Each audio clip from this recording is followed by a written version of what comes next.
I woke up 65 and alone, same as the last 15 birthdays, the kind where the kettle sings to no one. The church sent a card. The ink bled a little like it knew. On the table sat a photo in a cheap frame, little hands once clinging to my neck. During thunderstorms, I touched the glass and felt nothing but cold. By noon, I was driving north through rain that looked like it had a personal vendetta. Same day every year, his birthday and mine, 2 candles on opposite coasts of the same heart. I parked down the block, watched balloons bob in a window that used to be mine. In another lifetime, family laughter, the sound of belonging. I rang the bell. Laughter stopped. Footsteps weighed judgment. The door opened and the man who shares my eyes stared straight through me. Not today. The smile beside him was ice in lipstick. The door moved slow as a verdict, fast as a slap. Just before it sealed, a boy flashed past the couch, a face I'd only met in prayers. My grandson alive in a house where I'm a ghost. The party roared back on. I stood on the porch with rain on my cheeks, pretending to be tears. Then walked to my car like a trespasser leaving a crime scene. On the drive home, I counted all the things I'd sold to raise a child. Sleep pride holidays, only to be told I'd never paid enough. Months later, I stopped apologizing to empty rooms.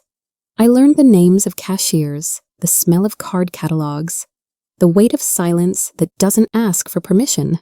And then one ordinary night, the numbers on a screen matched the ones in my hand. That's when the phone rang. Mom, maybe we should talk. You think you know what I did next. You don't. I used to think silence was kindness. Let sleeping dogs lie. Let closed doors stay closed. Then an uglier question moved in with my morning coffee. How does a mother get erased? My name is Marin Hart, a retired nurse who raised a son alone. One double shift at a time. I know the ache in the middle of your back at 3 a.m. I know the price of a used saxophone and the smell of hospital coffee when you've been on your feet for 12 hours. People like me buy birthday cakes on clearance and learn to sing happy birthday to a single candle. What I didn't know was how love can turn into a steel trap you step in to help, and it snaps shut on accusation. The day I finally said the question out loud, the kettle screamed like it had an answer. I turned it off and listened to the room breathe, waiting for courage to show up. The crack didn't appear all at once. It started as hairline fractures missed dinners. Impatient sighs the way my advice landed like gravel. My son, Soren Hart, charming, bright, relentless, said, I never trusted him. I said I'd carried him through storms with no umbrella. He saw rules, I saw guardrails. I pinched pennies because I knew the taste of last notice bills. He called it control. I called it keeping the lights on. The worst fights weren't loud. They were quiet with words like always and never, thrown like thumbtacks on the floor. Step wrong and you bleed. If you've ever sat across from your grown child and watched your stories split into 2 different languages, you know the helplessness that rises like floodwater. The night he said, you don't believe in me, I could hear a door creak somewhere inside our house. I didn't know it yet, but that door was already swinging shut. It came down to $5,000, not a fortune, not a penny to me. To him, it was the launchpad for a can't-miss opportunity, another startup he swore would change everything. To me, $5,000 was the emergency fund that kept the water heater honest and the car faithful through winter. He brought me glossy printouts and promises. I brought a calculator and memories of 3 sure things gone wrong. When I said no, he didn't hear boundaries. He heard betrayal. We had that fight in a kitchen that had seen science projects and flu fevers and pay it forward pizza nights. It also saw the moment a son's face turned into stone. If you're a parent, you know the look, the one that says, you're not on my side. He left with his jaw tight and his eyes dry. I stayed with my coffee and a silence so loud it rattled the cheap blinds. When grief won't answer the door, I go where people whisper. The public library welcomed me without questions. I shelved biographies and learned the weight of other people's lives. That's where I met Etta Sterling, a retired attorney with a silver streak and a stare that files everything. She didn't small talk. She sat, waited out my deflections, and said, "You're carrying something heavier than those hardcovers." I told her about the years with no calls, the birthdays with one card from a church secretary who writes hearts instead of dots on her eyes. Etta had the kind of patience that made you run out of excuses. She didn't hug me. She didn't pity me. She handed me a pen from her purse like a notarized demand. "Try the truth," she said. "Not the polite version, the bleeding one." I took the pen home, set it on the kitchen table, and stared at it like a loaded question. There's a special kind of fear that shows up when you open a blank page and decide to be honest. I don't mean dramatic honest. I mean the quiet kind that admits you counted your son's breaths after his father left and vowed never to be surprised by pain again. I wrote until my fingers cramped. I wrote about a little boy who crawled into my bed during thunderstorms and the teenager who rolled his eyes at my coupons. I admitted I confused protection with possession budgeting with control, and that the difference can look the same from across the room. Etta Sterling's dare became my anchor. No spin, no begging, no bargaining. Just, "I'm sorry, I love you, I'm here if you want me." I sealed the envelope with hands that wouldn't stop trembling, then walked it to the mailbox like a woman walking a bridge that might not hold. 3 weeks later, the mail arrived like a small apocalypse. A large manila envelope, my own handwriting staring back. Inside my letter, torn into confetti, a sticky note yellow as a bruise. "Stop trying to enter our lives." The words were simple, the cut was surgical. I sat on the edge of my bed and let the pieces snow into my lap. If you've ever had a door slam without a hand on the knob, you know that feeling like gravity got petty. I didn't scream. I didn't throw anything. I stacked the shards of paper in a shoebox with a ribbon a child once tied around my wrist. Then I placed the box on the closet shelf where the sweaters go to retire. That night, the apartment was too quiet for sleep. I left the TV on low and realized I knew every commercial by heart. That's when I understood mourning can last longer than love.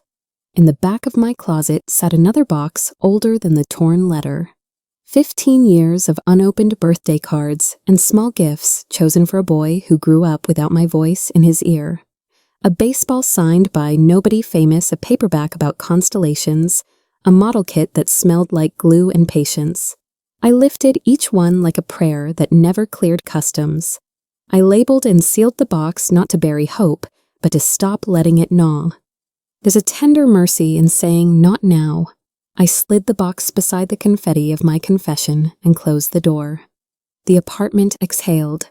For the first time in years, I didn't plan my life around a maybe. I made tea, sat by the window, and watched the rain. Do what rain does: show up, leave, return, without apology. Somewhere between 2 slow breaths, I felt space open inside my ribs. I didn't change my life. I changed a morning. I walked the long way to the library.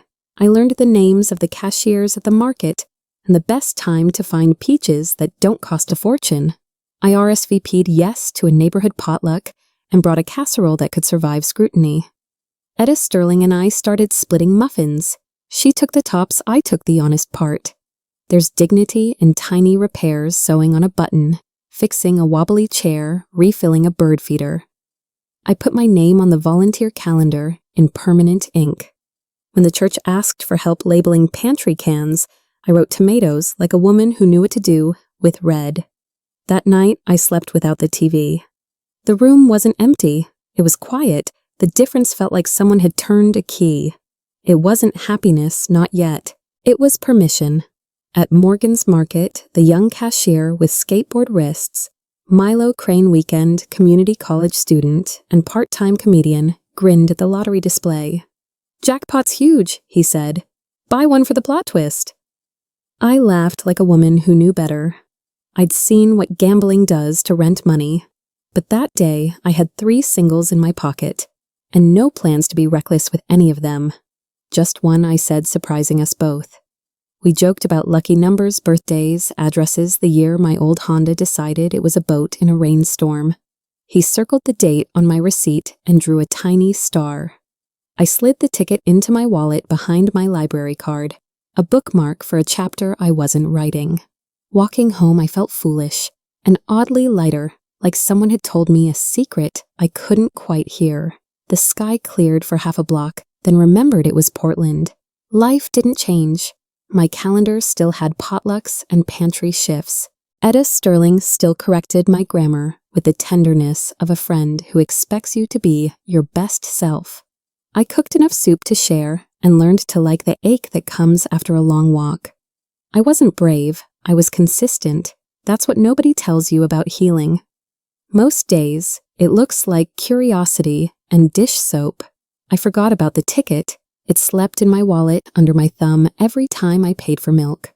The loneliness didn't vanish, but it stopped shouting. Sometimes it hummed. I started a list called Someday and wrote down small things. Drive to the coast, watch the kite festival, make cinnamon rolls that don't turn into hockey pucks. Nothing grand, nothing you'd write a movie about. And then one ordinary evening, I turned on the news the way you open a window for air. The anchor read numbers like a bedtime story, and for once, the world got quiet enough to hear. I pulled the ticket with the reverence you give to old photographs.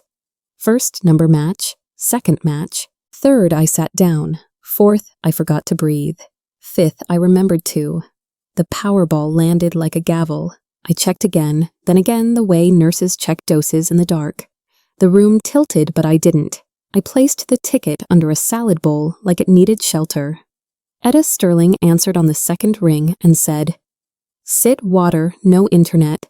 I laughed and cried at the same time, which for the record feels like sneezing at a wedding. The kettle clicked off by itself. Somewhere a neighbor's dog barked like it knew a secret. In the reflection on my dark TV screen, I saw a woman I recognized. And didn't someone who might finally choose herself. Morning brought logistics, lawyers' signatures, words like trust that mean money, and also the only thing I wanted back. I chose ordinary on purpose, same apartment, same car, same shift at the pantry. Etta Sterling warned people will appear with old stories and new needs. I nodded, thinking of all the ways love can be a ledger. The ticket lived in a safe place. My heartbeat learned a slower song. Then one night, the phone lit up with a name I hadn't seen in years, Soren Hart. The message was polite, almost casual. Heard I moved. Everything okay? Maybe we should talk. A second followed longer, warmer. There was mention of a boy who always wanted to meet his grandmother. I stared at the screen until my reflection looked like a stranger. If you've ever waited for a miracle and watched it arrive, wearing mixed motives, you know the tremor that travels the length of your bones. I pressed call. The morning after the shock settled, I met Rhea Danforth, an estate attorney who wore navy suits and told the truth without sugar. She explained how a trust works, how a name can protect a person, the way good shoes protect a nurse's back. We sat in a conference room with a view of rain, talking about anonymity tax forms and why the quiet route is the safest route. I signed papers like a woman learning to write her new last name, hands steady, breath measured. Rhea Danforth said, "You don't have to announce this to anyone." I thought about doorbells and slammed doors and the price of being known.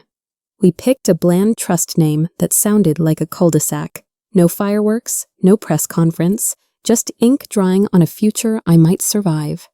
When the notary stamped the final page, I felt something click inside me.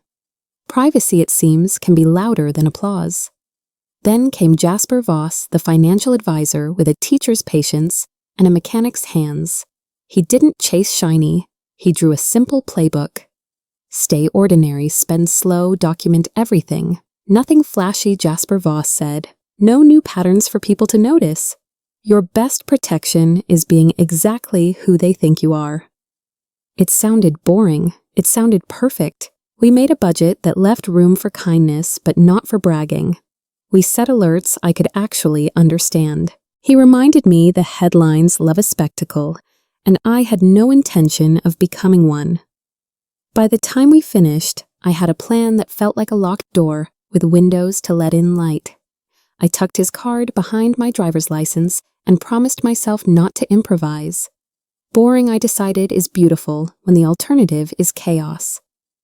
The next morning, I woke up ordinary on purpose and liked it. I moved because a safe neighborhood is its own kind of medicine. A modest 3-bedroom on a quiet street, a maple out front that throws honest shade in summer. I left the old apartment with gratitude and a fresh coat of paint. When curious acquaintances asked, I offered a script. Rhea Danforth had approved. Finally sold a piece of family land in the Midwest that was tied up forever. It wasn't poetry, but it traveled well.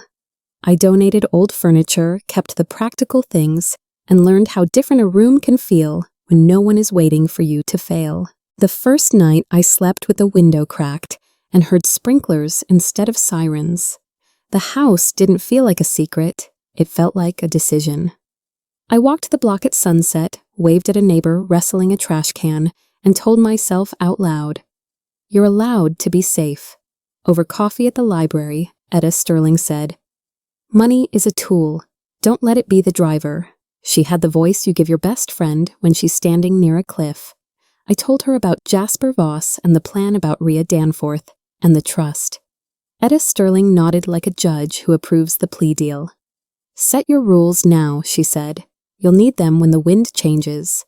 I wrote mine on an index card, no rescuing adults from their choices, no buying love, no lying to myself. I tucked the card behind the salt in my kitchen cabinet, hard to miss when you're cooking. That night, I made soup and felt the card like a seatbelt. The rules weren't glamorous. They were guardrails for a road I hadn't driven before.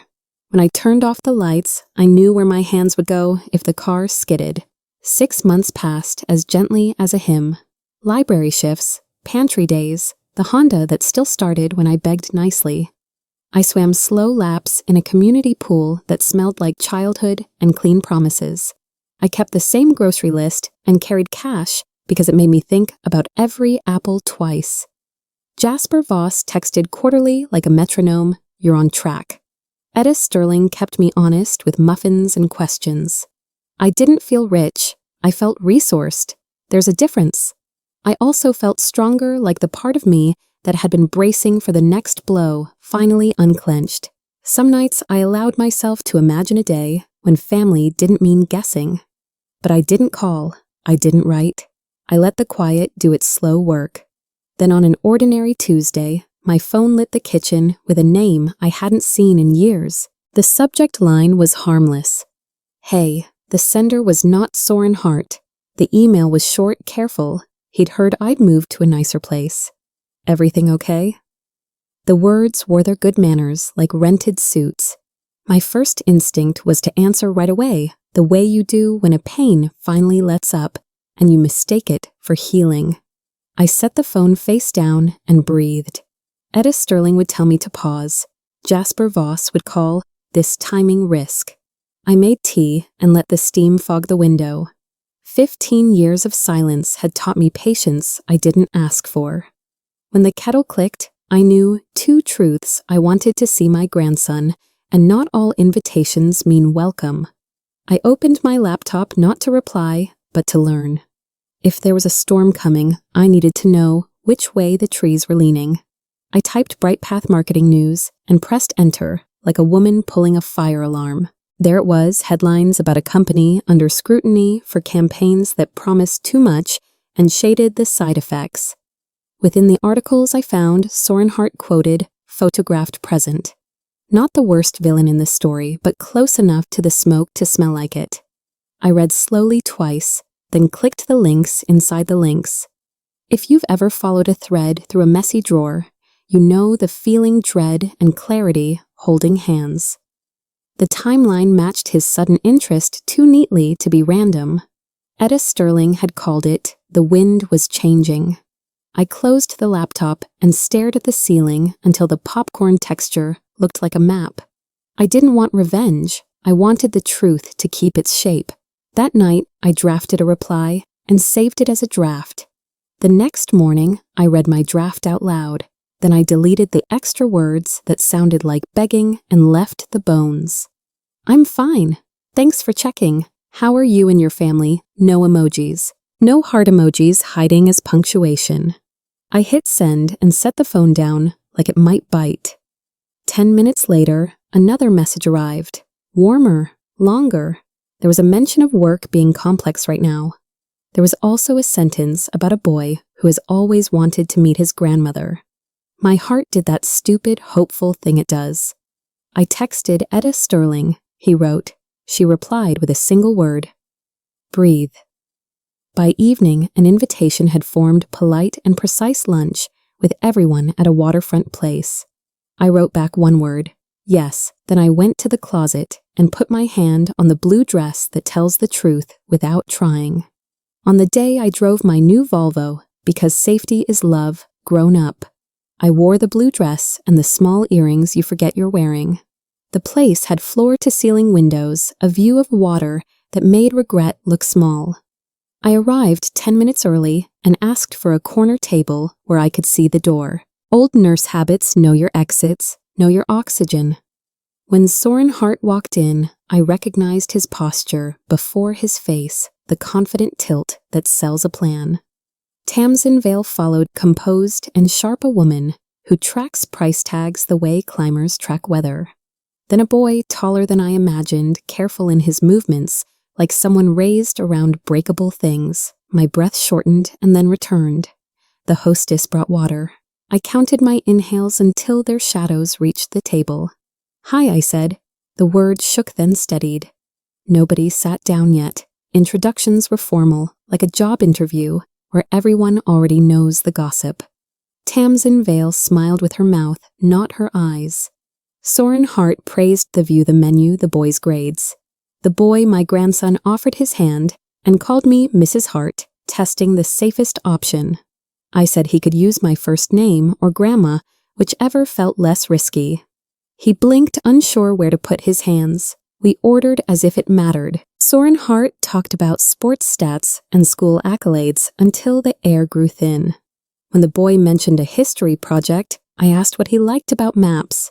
His face lit the way boys' faces do when adults let them finish a sentence. Tamsin Vale cut in with tuition numbers and travel plans. The boy's shoulders dropped a centimeter. I tucked that centimeter away like evidence. The server set down the check. No one reached.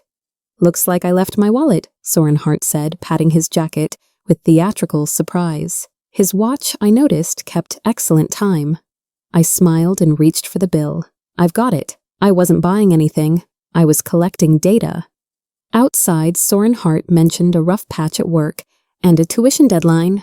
Tamsin Vale nodded a little too fast. While they argued softly near their car, the boy walked over, phone in hand, courage in tow. He typed quickly and handed my phone back. A new contact appeared with a simple line, "We can talk." My knees went weak in a way that had nothing to do with age. I said anytime. He jogged back as if nothing had happened. On the drive home, the water looked colder. I realized this day held two truths.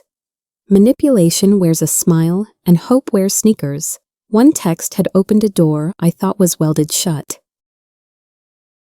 We started with safe topics, homework, weather, the new science wing. I told him about the library, the comfort of decimals on a spine label, and the way Mount Hood looks like a promise on a clear day. I mentioned I used to hike Timberline in my 30s, how the air there tastes like cold apples. Alden Hart responded like a kid measuring risk. One honest sentence pause another inch. I didn't mention why his father called. I didn't mention money. I let the thread stay quiet and strong. He asked what I read. I said biographies because real lives remind you of the price of choices. He sent a photo of his desk maps, a plastic compass. Sticky notes shaped like arrows. History project soon, he wrote. Wish you could come. The wish sat in my hands warm as a cup. Tell me the date, I answered. He did. That night, I circled it twice. The school sent a visitor form with small boxes for big truths. I filled it out and printed it twice in case my hands shook. Alden Hart texted the topic immigration, how families cross oceans, carrying food words and fight words. He said he'd talk about our line farmers' factory workers, a nurse who never met her grandson until lunch by the water. I read that last part twice and forced myself to breathe. I bought a simple blouse and sensible shoes, the uniform of women who know gym bleachers. I left early the morning of packed mints and found the address without asking anyone for help. At the front office, a receptionist looked up and smiled like she'd been waiting for me. "Grandparent visitor," she said. I nodded. She slid a sticker across the counter with my name. It felt like a passport stamped, finally. I stuck it on my jacket and followed the hallway clocks. In the corridor, a friendly man reached out his hand. "You must be here for the presentations," he said. "I'm Mr. Keaton, history teacher. We talked about maps and how teenagers argue with century-old certainty." He glanced at my visitor badge and added gently, "Remarkable to see you doing so well, especially after the early onset dementia."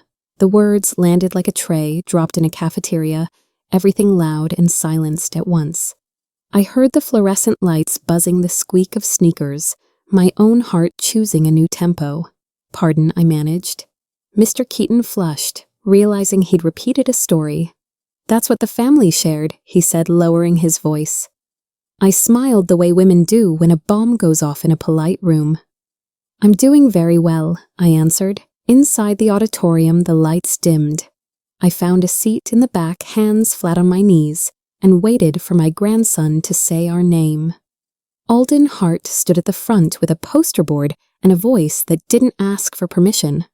He spoke about names that lost letters at ports, about grandparents who learned new recipes with old hands. He talked about the West work boots and why people carry photographs even after the people in them are gone.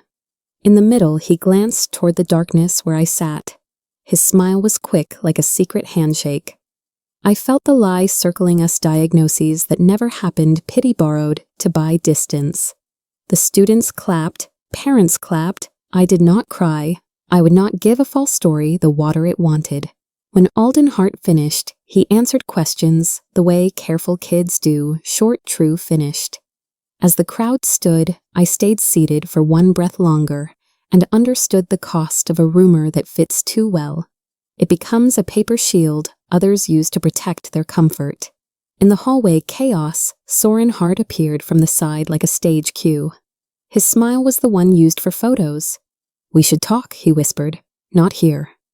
Tamsin Vale stood a step behind him, nodding at familiar faces like a woman who never arrives empty-handed.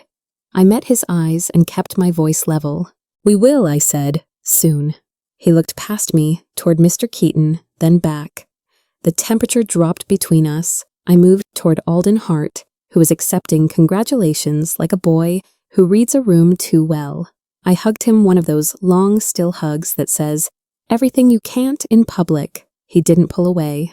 Soren Hart watched expression hardening by half degrees. "We'll be in touch," he said to air. "So will I?" I thought, reaching for my phone with a steadiness I didn't feel. The hallway clock ticked louder than the applause. At my kitchen table, I told Etta Sterling the hallway story. She set her teacup down like a gavel. "Dementia," she said, each syllable clipped. I told her about Mr. Keaton's face when he realized the weight of what he'd repeated. "That wasn't ignorance," Etta Sterling said. "That was a script." I remembered years of returned envelopes, the clean knife of the sticky note. We listed what we knew and what we didn't. We did not speak in anger. We spoke in evidence. "You need clarity," Etta Sterling concluded. "Not revenge, not performance, facts." I stared at the pen she handed me, the same kind she'd pressed into my palm months earlier. "What does clarity look like?" I asked. "It looks like someone who knows where the exits are," she said. "And it looks like help." She gave me a name I wrote down carefully, as if misspelling it would cost me the truth.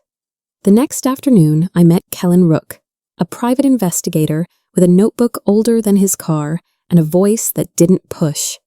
He explained what he could and could not do, how public records tell stories if you listen for what's missing.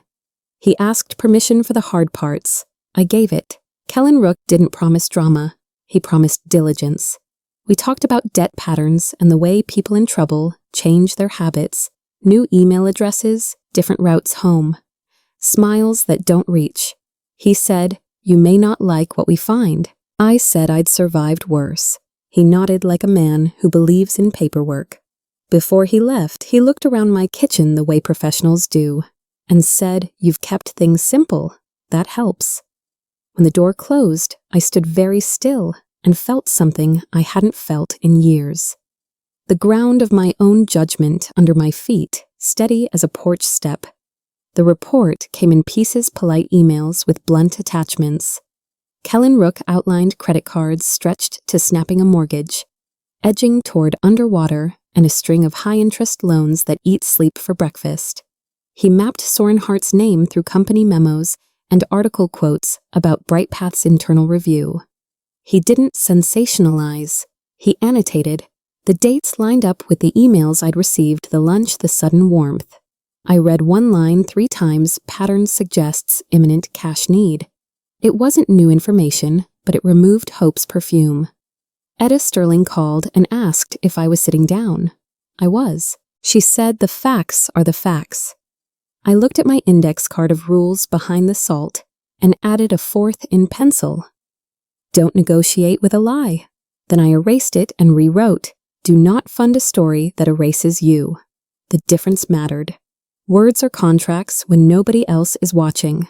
The last attachment had a polite subject line and a cold center application materials for Cambridge International Academy in Vancouver, British Columbia. Deposits due. Proof of residence requested within 30 days. A brochure with photos of tidy uniforms and tuition that sounds like an address. Kellen Rook wrote timeline aggressive. I stared at the page until the numbers looked like teeth. Moving a child across a border is not a weekend plan. It is a vanishing act. I pictured Alden Hart packing trophies he earned, and friends he didn't choose to leave. I pictured a grandmother's number turning into a long-distance novelty. The plan clicked together, secure my money change. The map rewrite the ending. My hands stopped shaking. There's a certain calm that comes when the mask finally drops. I forwarded the file to Etta Sterling with 2 words. "We proceed," she replied with one, carefully. I closed my laptop like a courtroom door. A few nights later, we did a video call under the headline of school updates. Tamsin Vale adjusted the camera, framed herself in good light, and spoke in bullet points about opportunities, networking, global exposure. In the background, a stack of glossy pamphlets sat half-hidden on a chair, Vancouver real estate, with views of mountains that weren't ours. I didn't blink. I told Alden Hart I'd help him practice for the next history quiz. Soren Hart chimed in with forced enthusiasm about a fresh start. I praised the boys' project and said nothing about passports. When the call ended, my reflection on the blank screen looked capable of weather. I texted Kellen Rook, "They're prepping the move." He responded, "Then we prep the truth." I slept with the window cracked and let the night air remind me I still lived where I chose. The chill helped, so did the plan forming like a spine. The next day, I wrote a message I could read to a judge and to myself. I thanked Soren Hart for lunch and said I'd think about how to be helpful in ways that support Alden Hart's stability. I mentioned I would not participate in any relocation out of state or country. Simple, clean, no bait to argue with. Etta Sterling reviewed it and added one line. My attorney Rhea Danforth can coordinate logistics. The room changed temperature just typing the name. I pressed send and stared at the microwave clock. Count down a minute that felt like a year. A reply arrived within the hour, polite as ever, asking for a weekend visit to discuss options. Options. I circled the word with my finger on the glass of my phone. I agreed and offered my place. A neutral battlefield is still yours if the roof is yours. I called Etta Sterling. She said I'll be nearby. In the days before they came, I cooked the foods that hold families together. Pot roast carrots, warm rolls that make teenagers linger. I set out a telescope on the balcony for Alden Hart Saturn, due early. I placed a manila folder on the coffee table neat as a heartbeat notes from Kellen Rook articles about Bright Path, a printed copy of the Cambridge International Academy deadlines and my written terms. Tamsin Vale texted confirmations with exclamation points that read like alarms.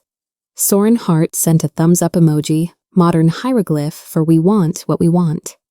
I walked through the house as the sun went down, turned on lamps, and told the rooms they were about to witness something important. When the doorbell rang, it didn't sound like a threat. It sounded like an ending arriving on time. I smoothed my dress, opened the door, and smiled. "Come in," I said. "Let's talk about the truth." I set the stage without speeches, a tidy kitchen, a to-do list, and a folder I forgot to tuck away.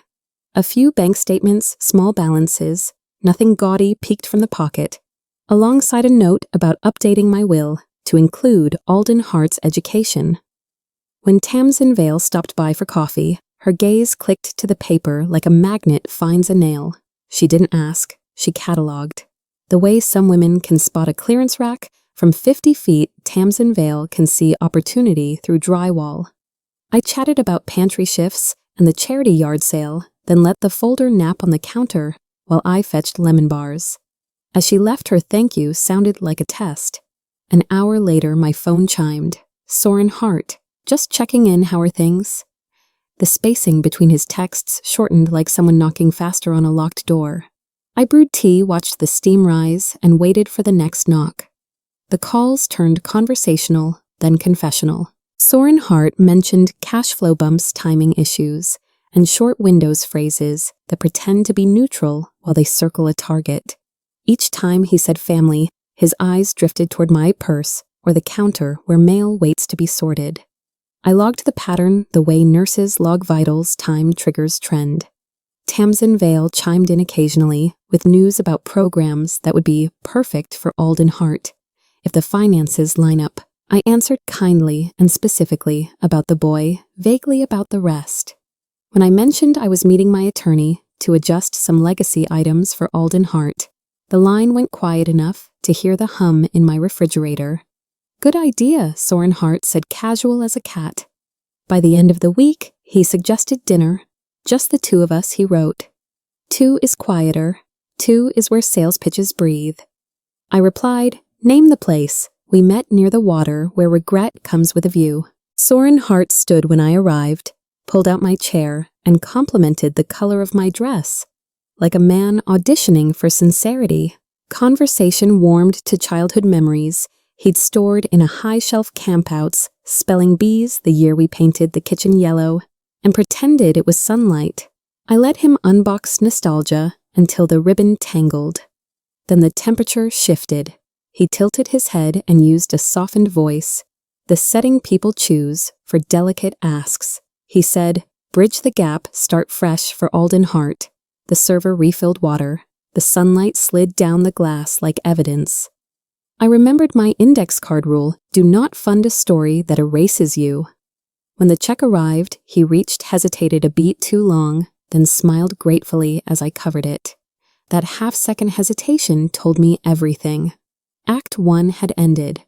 The product demo was next. Here it came, polished and practiced. Soren Hart leaned in and unrolled a plan, a boutique consultancy helping pharma teams avoid the very mistakes Bright Path headlines warned about. Who better to guide them than someone who knows the pitfalls, he said, laughing softly at the irony he wanted me to admire. He had slides on his tablet branding mock-ups, pie charts, that love circles a 5-figure startup ramp that matched his debts like a mirror. He framed it as efficiency. My support would accelerate him past the storm and anchor our family. In this performance, Alden Hart became both mascot and guarantee help now, and I would be woven into his life permanently. The word echoed like an offer on a timeshare you can never sell. I nodded, took notes, asked about compliance costs and runway. He brightened, mistaking my due diligence for desire. I excused myself to wash my hands. In the mirror, I met a woman who doesn't buy tickets to old traps. Back at the table, Soren Hart softened the terms, as if compassion were a coupon. "It's not charity," he said. "It's partnership. We build something together, And Alden Hart benefits forever. That last word hung between us like a chandelier with one loose wire.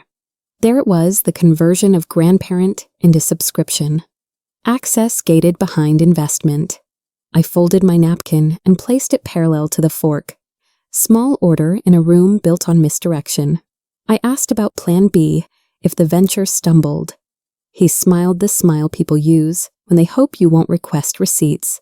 He spoke about north of the border opportunities, the BC biotech scene.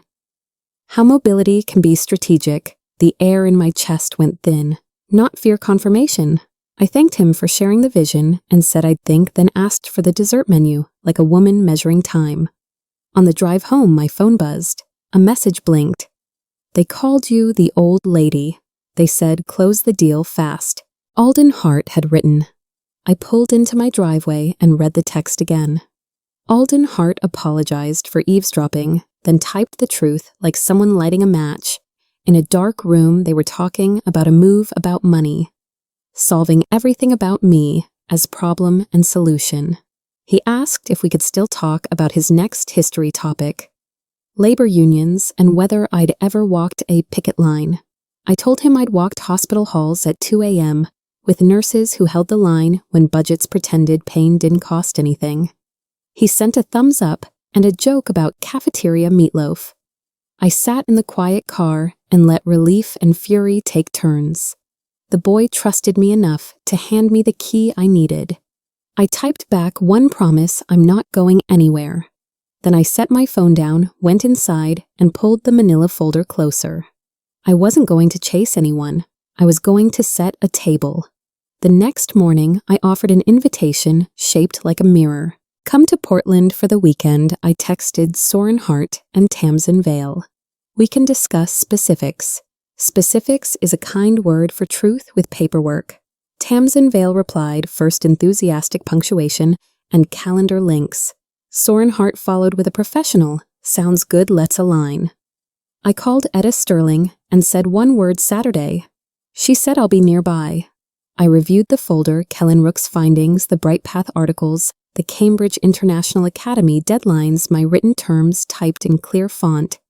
Even my past could read. I walked through the house with a cloth making everything clean enough for honesty. On the balcony, I checked the telescope and the forecast. Saturn would be visible. The plan wasn't revenge. It was gravity. Show the facts, protect the child, offer a path. If they refused, the refusal would be documented in daylight. I slept well. That was new. I set the guest towels, fluffed the pillows, and baked rolls because warm bread makes conversations harder to derail. Etta Sterling dropped off a casserole in case negotiations skipped dinner, then sat long enough to remind me of my rules. We rehearsed phrases that don't escalate but don't surrender. I statements, she said, smiling at her own restraint. I placed a small note card on the coffee table.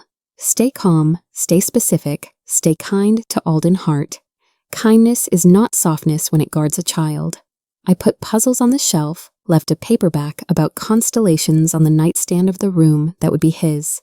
Before sunset, I stood in the hallway and said out loud, "This home tells the truth."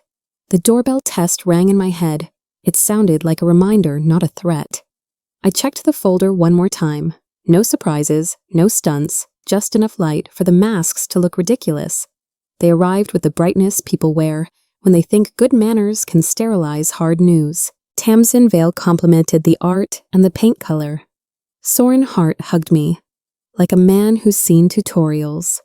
Alden Hart's eyes found the telescope and stayed there a second too long to pretend indifference.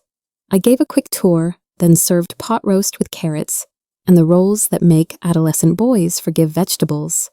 We talked about school schedules, the weather in Seattle, the new librarian who stamps too hard.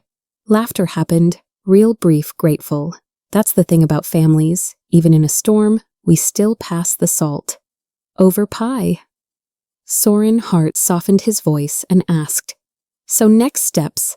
I wiped my hands on a dish towel, poured coffee, and carried the manila folder to the living room. The air shifted. Tamsin Vale's smile learned to wait. Alden Hart sat up straighter. "Let's look at what's true," I said, placing the folder down. I opened the folder and laid out pages with the steadiness they teach you before you remove a dressing. Slow, precise, no tearing. Kellen Rook's summary, first timelines memos. The public pieces anyone could find if they cared to look. Then the BrightPath articles printed and highlighted, not to humiliate, to anchor. Last, the Cambridge International Academy application requirements. Deposits paid proof of residence in 30 days. Silence has different flavors. This one tasted like metal. Soren Hart's jaw set. Tamsin Vale bristled. You spied on us. I protected myself and Alden Hart, I said gently. I will not finance a relocation that removes a child's stability or my relationship with him. I didn't raise my voice. I let the documentation do the talking. Alden Hart looked from face to face, learning a lesson nobody wants a child to learn. Sometimes adults write fiction and call it logistics. We can still choose differently, I added. The room exhaled, but not with relief. I slid one more page forward my terms. I will pay off your mortgage, I said, meeting Soren Hart's eyes. I will establish an educational trust for Alden Hart. I paused. Conditions: you remain in Seattle. No moves out of state or country. We all attend family therapy.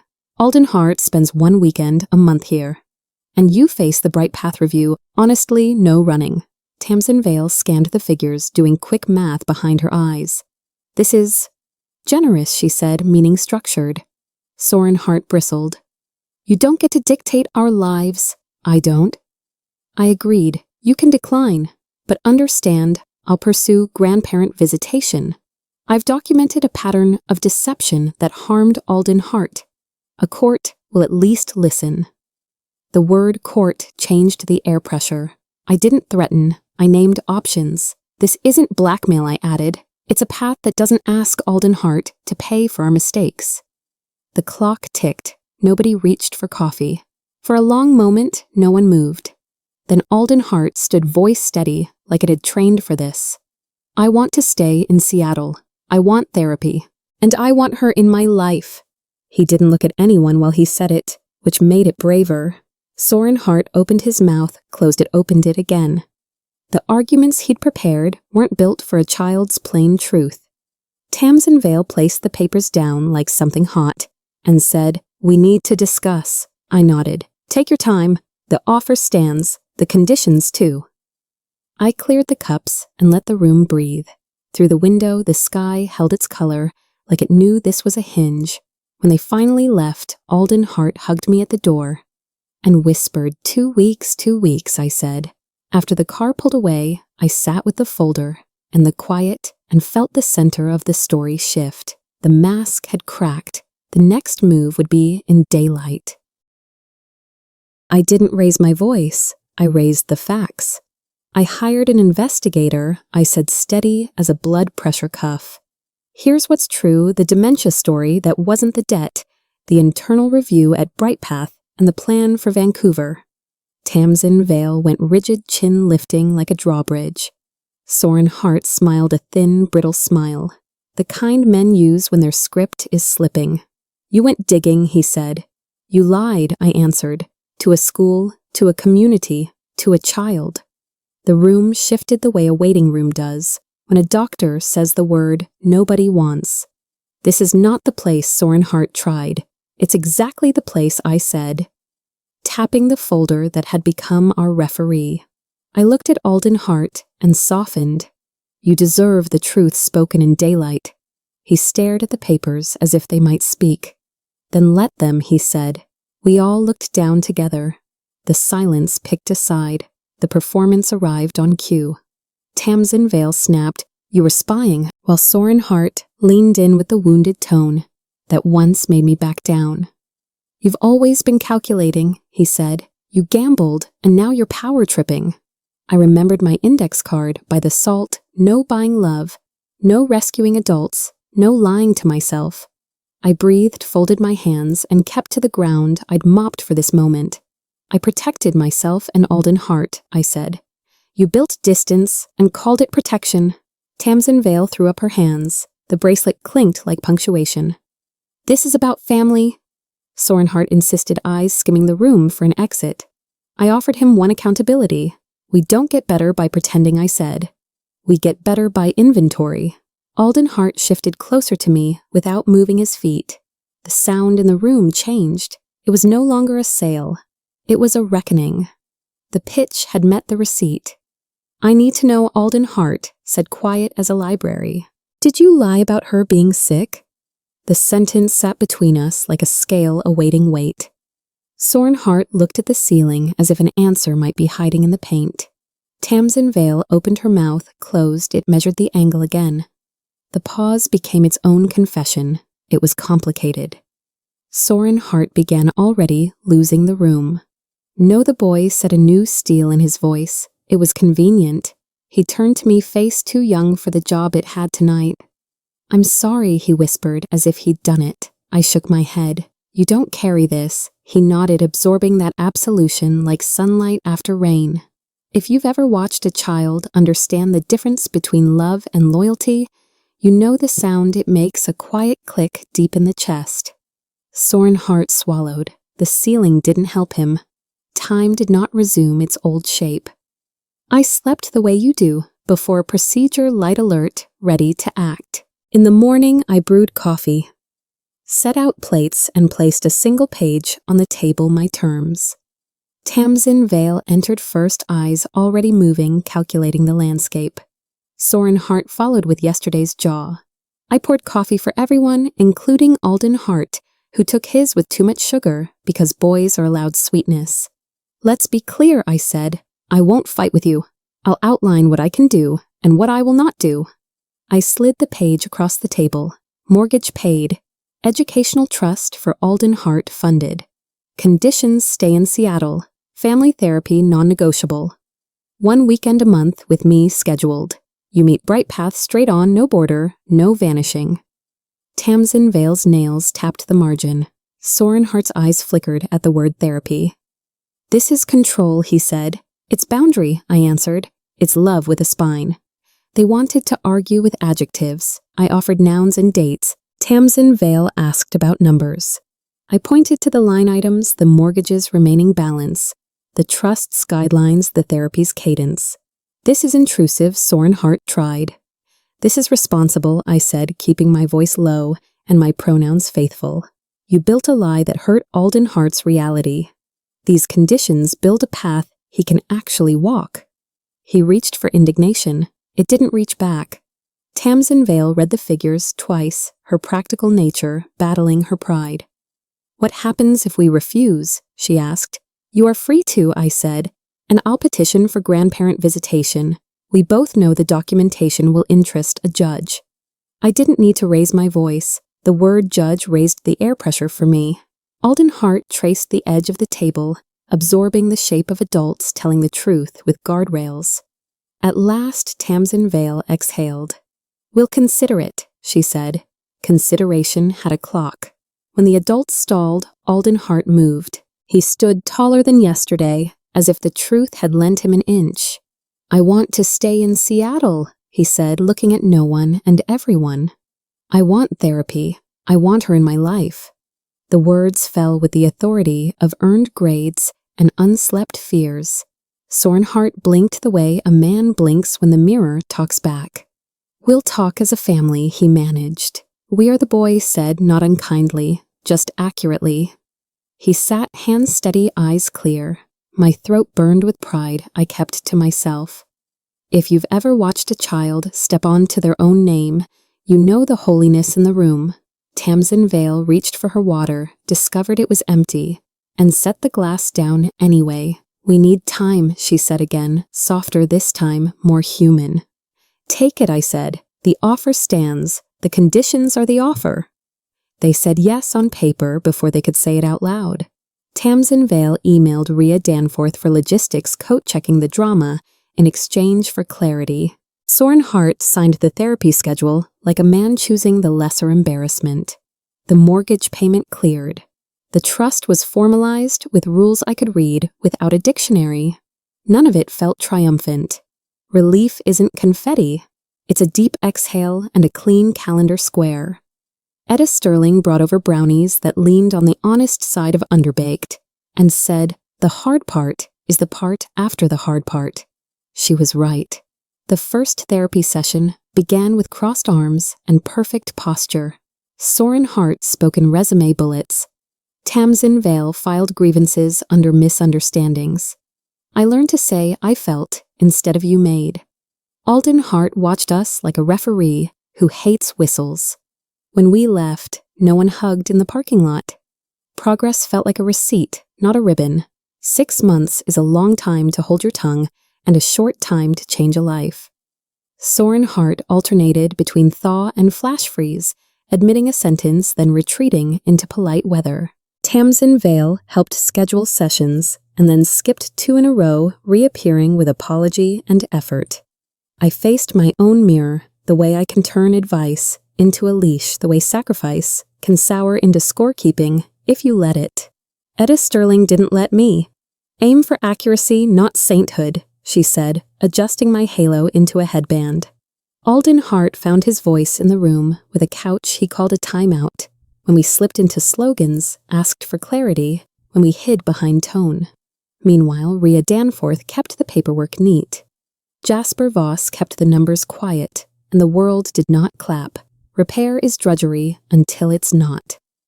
One night, I realized I hadn't braced for a slammed door in weeks. That felt like grace.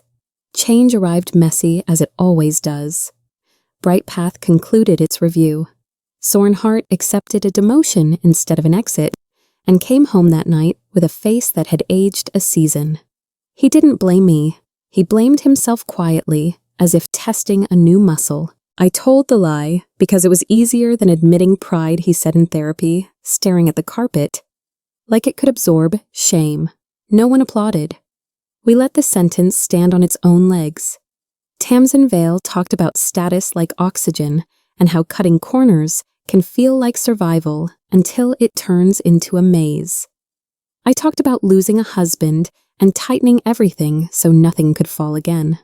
Alden Hart asked if telling the truth now could fix the past. "No," I said, "but it can stop the past from owning our future." He nodded. That night, the house felt less like a courtroom and more like a workshop. The months learned new rhythms. Alden Hart came down for 1 weekend each month and turned my kitchen into a lab baking soda volcanoes. Star charts, the 2 of us burning pancakes on purpose just to practice starting over. Soren Hart joined once then, twice then more. Sitting on the porch afterward without needing to sell me anything. Tamsin Vale asked for recipes, and once for forgiveness she didn't decorate.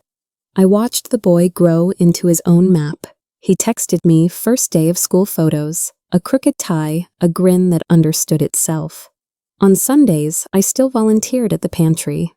Etta Sterling still split muffins. Rhea Danforth still sent tidy emails. Jasper Voss still preferred boring, and I blessed him for it. One evening, I walked past the closet and realized the shoebox of torn letter pieces was just cardboard now, not an altar. Ordinary miracles aren't loud. They leave the door ajar and trust you to walk through. 18 months later, we decorated a backyard in Seattle with streamers and restraint. We celebrated my 67th Soren Hart's 42nd and Alden Hart's middle school graduation. The group was small, a few of the boys' friends, Etta Sterling, with the Cameron neighbors, who know how to ask good questions and when not to. Soren Hart grilled like a man, grateful for instructions. He didn't avoid me. He found me and said, "I'm trying." Which for once was not a performance. Tamsin Vale handed me lemonade and told me about a boundary she held at work and at home. Alden Hart gave me a photo album. He'd built old snapshots I thought were lost, paired with new ones he'd taken. On the last page, all 4 of us, not symmetrical, but present with the caption, "Family imperfect but ours." I traced the words like braille for the heart. The wind lifted a corner of the tablecloth. We let it. We were steady enough now. I thought the ticket was the miracle. It wasn't. The miracle was time kept, not wasted patience that didn't quit, and the nerve to begin again at 65. I didn't buy a family. I bought groceries and showed up. I didn't fund a lie. I told the truth in daylight and let the chips fall where they teach. Boundaries did what money couldn't. They kept love honest. The porch where a door once slammed is quiet. Now not empty, just calm. The box in my closet is only cardboard. The phone rings for ordinary reasons. Laughter stays long enough to help with dishes.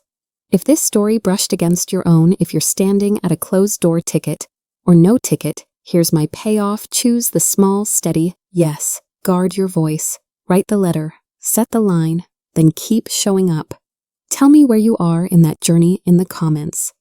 Someone like us will read it tonight, and remember, they're not alone.